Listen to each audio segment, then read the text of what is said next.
Hürmetli vatandaş, bugünkü leksiyalarımızı başlayımız. Almata Uygurlarının pervaz programımızı. Bugünkü leksiyalarımızı başlayımız. Leksiyada Sıdğacı Rozu Washington'da sözleyimiz. Bugünkü islağı 2022 yıl 2. ayının 14. günü vatandaş. Sizlerge vaziyet doğrusu sözlep kilovatımız, endi bugün sözleydiğimiz yani şunun yarışa. Mesela nimi değmez. Tünügü işki parça leksiyemde mandıranmaya kaldım, bunun için geçirenler. Bugünkü mavzumundak yani şu tünügü vaziyetler yakın, okşavrak gidiyordu. Kışlık olimpik murasim mezgilde Rusya, Ukrayna hücum kılamdı. Amerika uruş meydanına kirmeydi. Ukrayna'da turuşluq baş elçixanasını ciddi çekindirdi. Mavzula haber 2. ayının 13. günü Cunguğa nazar torbiti ilan kılın. Haber mındak başlandı. Her vakit degedek partlışı mümkün bolgan Rusya'nın tacavuzçılığının en sıra şazer yukarı çekki yetti. Yukarı çekki yetti vatandaş. Yukarı çekki yetti. Amerika'nın Ukrayna turuşluq baş elçixanası çekindirildi. Amerika Devlet Mahkemesi bir parça bayanatında mındak görsetti. 2. ayının 11. günü yani Cuma günü yerim keçide barlıq baş elçi xadimleri Ukrayna'dan çekiniş gerekligi doğrusu buyruq düşürdü.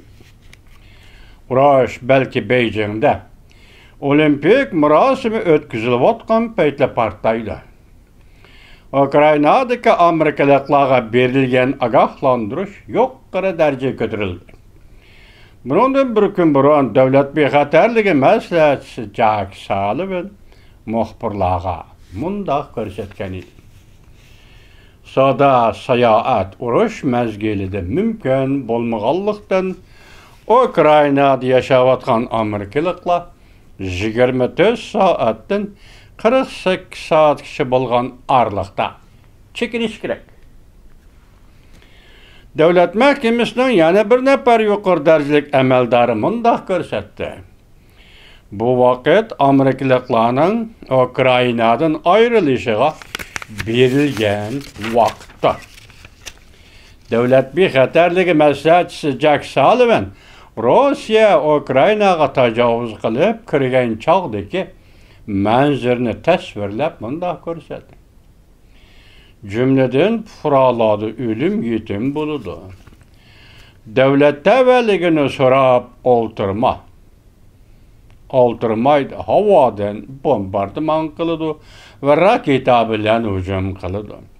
Nait zor bir küçke çetilip kelidigan arkadılla kuruluqtan hücum kılış başlanıdı. Devlet Bexaterligi Məsləhətçisi Jack Sullivan agahlandırış berişdən bir neçə saat ilgari Amerika Qoşmuş Ştatlarının Devlet Şirkatı Antony Blinken Rusya'nın her vaqtda hücum qılıdığanlığını görsetdi. Belki tecavüz qilish olimpik murasim mezgilida yüz berishi mümkün deb görsetdi. Amerika armiyasi Ukrayna urushiga qatnaşmaydı.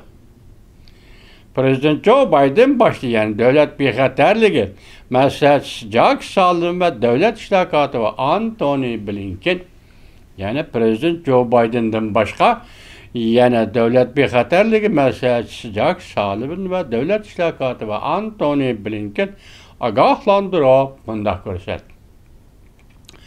Gerçi Amerika Avropaga 6000 nefer askeri qisam orunlaştırgan bolsunmu? Bu armiya Ukraynaga kirip Grejdallarni qutuldurmaydı. Yaki Rusya bilen uruş qilmaydı. Demek bugün haberde Amerika Rusya 32 devlet oturası uruş bolmaydı. Amerika armiyası Avrupa'da Rusya karşı uruş qilmaydı. Rusya Amerika armiyası karşı uruş qilmaydı.